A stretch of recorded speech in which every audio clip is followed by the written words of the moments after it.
Hello, I'm Dr. Volio at Innovative Pain and Performance. I'm going to go over some kind of rotator cuff, shoulder warm-up ideas and kind of muscle activation.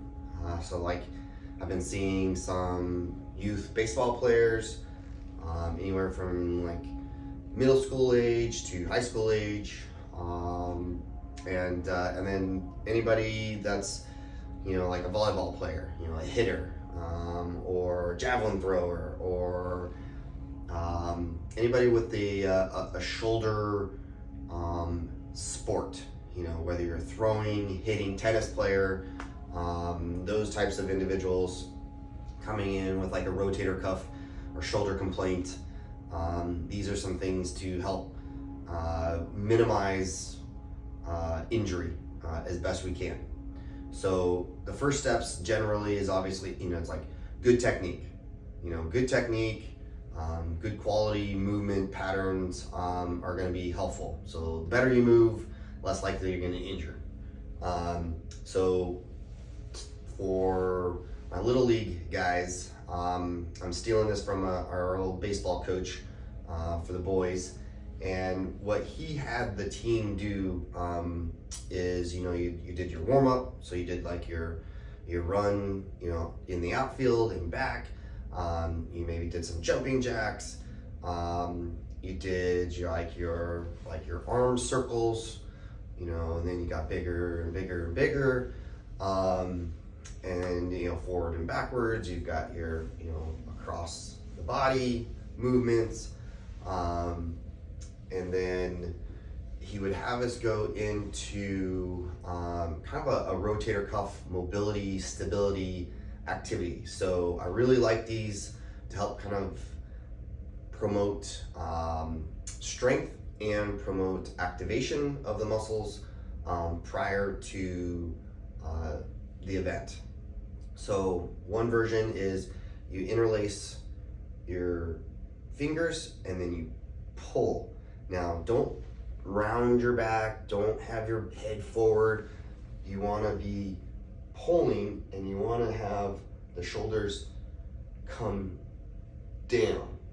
This is something that I'm very particular about with patients, is a lot of times people think, oh, I'm rounded, this is bad. Yes, it is bad. Oh, I should go backwards. Well, this is not good either. All right, so you look, where are my shoulders in relation to my ears? They're up, they're coming up. That is not back. And then also like an overextension. So I see a lot of times people like, oh, forward is bad, so then I have to extend back. And so then they're doing this. They're pushing out the chest and they're pulling the arms back. Now this is not good either. This is not proper form at all, okay? So what I have people do, head in neutral, contract the lats down is how I cue it. So you're pulling down, not back, but down.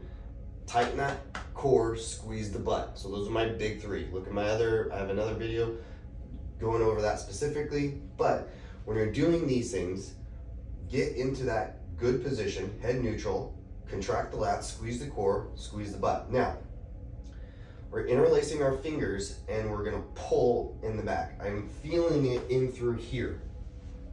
And then we do little circles forward for say like 10 seconds.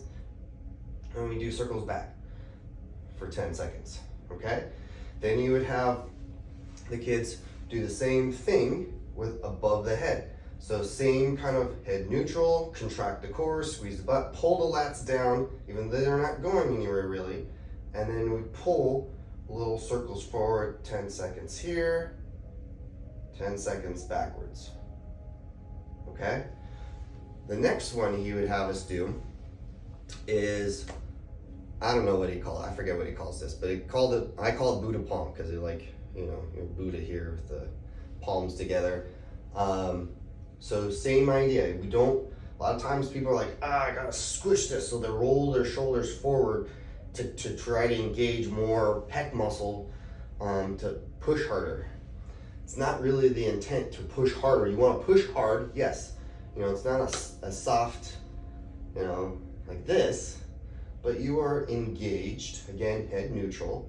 Squeeze the lats down, tighten that core, squeeze the butt, press into the hands together. And we do the little circles forward, do the circles back, 10 seconds each, and then repeat from above. So everything, see, even me, I just did it incorrectly. So head in neutral, tighten the lats, squeeze the core, squeeze the butt, little circles forward, little circles back, 10 seconds each direction. So that's a good rotator cuff warm up, pre-activation that doesn't require any bands or equipment, just knowledge and consistency and attention to detail as far as how you're doing it and why you're doing it, I think matters. So work on that. Obviously, if you have any questions, please let me know. At Innovative Pain Performance, we help you move better.